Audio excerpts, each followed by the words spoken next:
Hey there. So we got ourselves a little bit of Backlash coming up, so I thought, I'm gonna try to predict this one too, because I feel like it.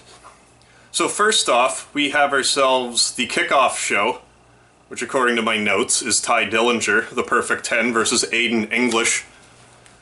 Now, I have a feeling that Tye Dillinger will win this one, and I also took a quick look at a backstage promo that Aiden English and Tye Dillinger had, and I didn't feel it was terribly flattering for English. I don't really know much about him to begin with, but from what I saw, he seems to have like a Christian, like, temper tantrum kind of thing building up, which probably means he'll lose due to that in and of itself. But then during the promo, English is like mad, pointing, yelling, or emphatically saying at least, to Tye Dillinger. And then Tye just interrupts him, and Aiden English, even though he's supposed to be, you know, a bad person, Tye Dillinger starts talking, and he's like, oh, I better shut up and let him talk, because that's the spot. So I thought that was awful nice of English to do that, even though he's clearly the heel of the situation. Now I get that the wrestlers in WWE are, I presume, are quite limited in their freedoms, but there's a certain breaking point. Like, I have to imagine when someone told Damien Sandow that he was going to be the Miz's crony, he was just kind of like, screw it, I'm just going to start having matches outside, I'm fired anyway. And what do you know, he gets huge crowd reaction for a very long time over it. So you got to kind of pick your spots. I don't know if English is so on his way out that he could risk trying to do something like that. But I think he just has to work on just owning the character. I feel like he's genuinely a nice guy who's trying to be a heel, which can be tough.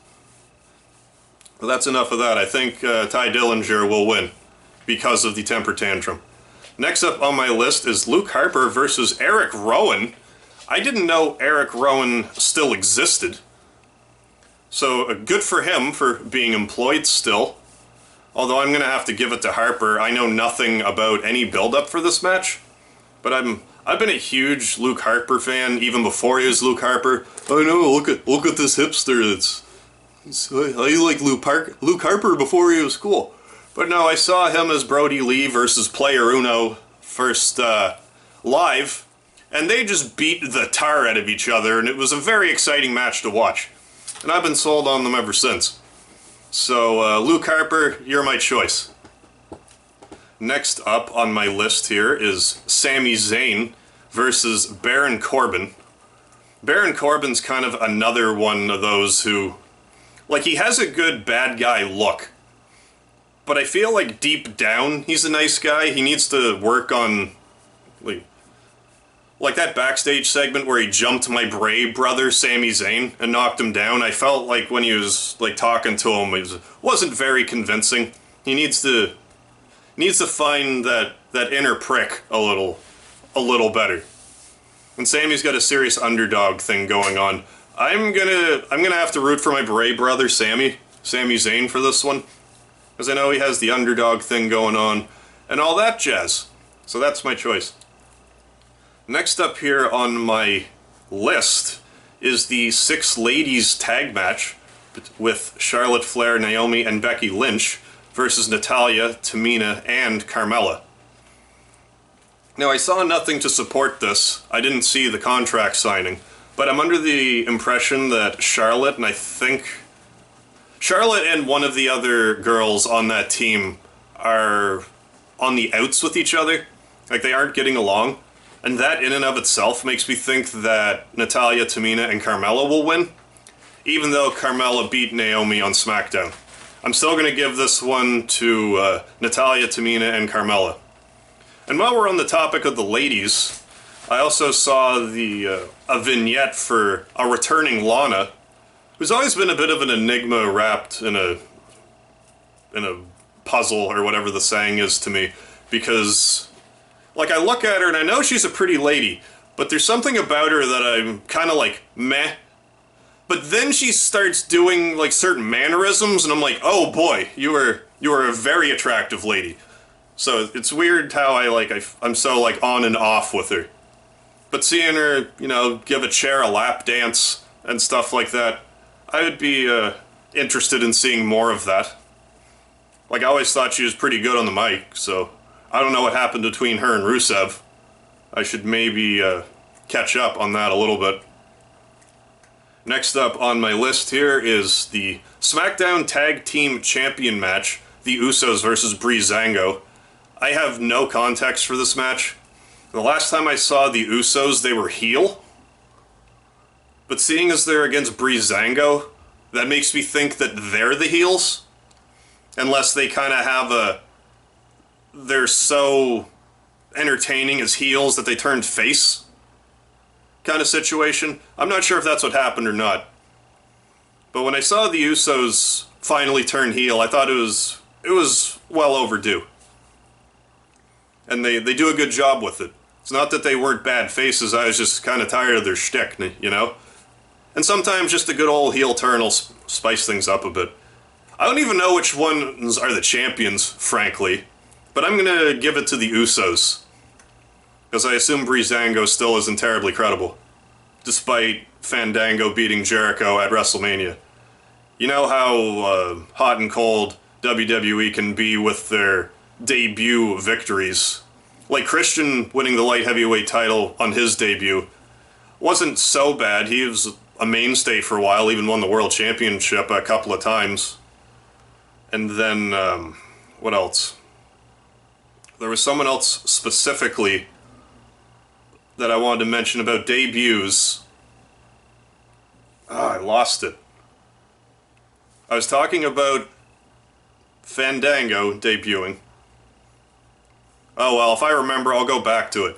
But I'll say it is the Usos.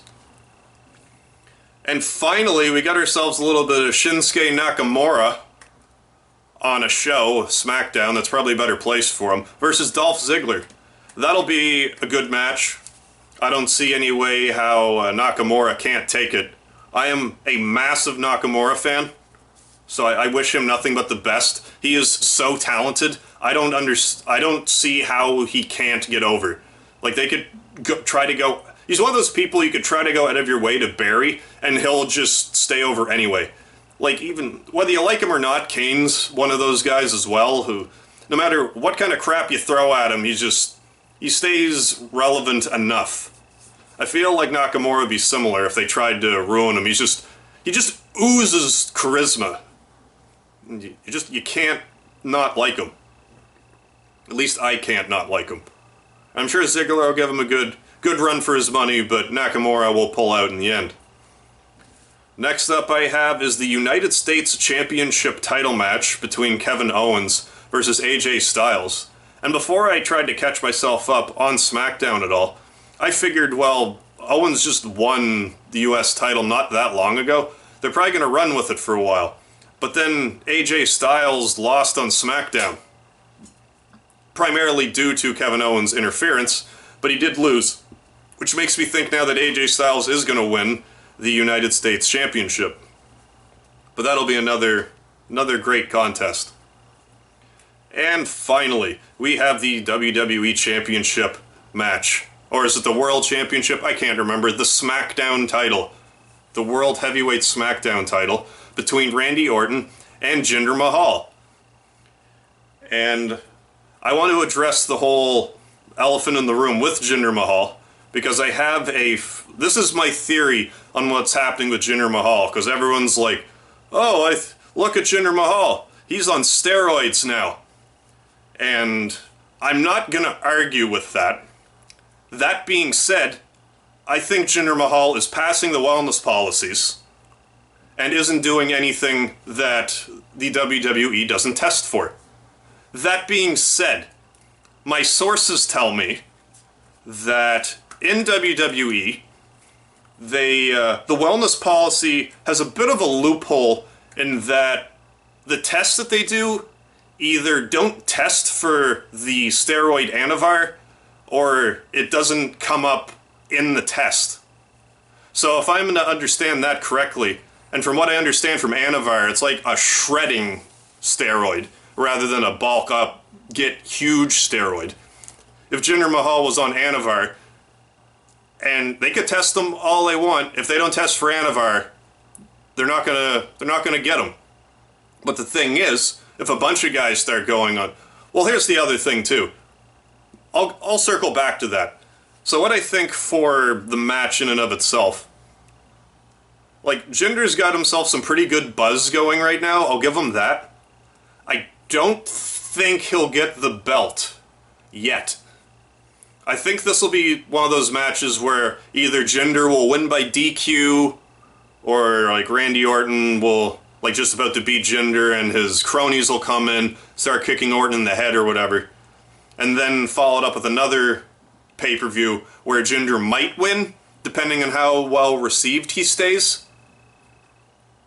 So I'm thinking for this show that either Jinder will lose, albeit barely, or it'll be very suspect, or like the other ways for Orton. It'll be a mess no matter what.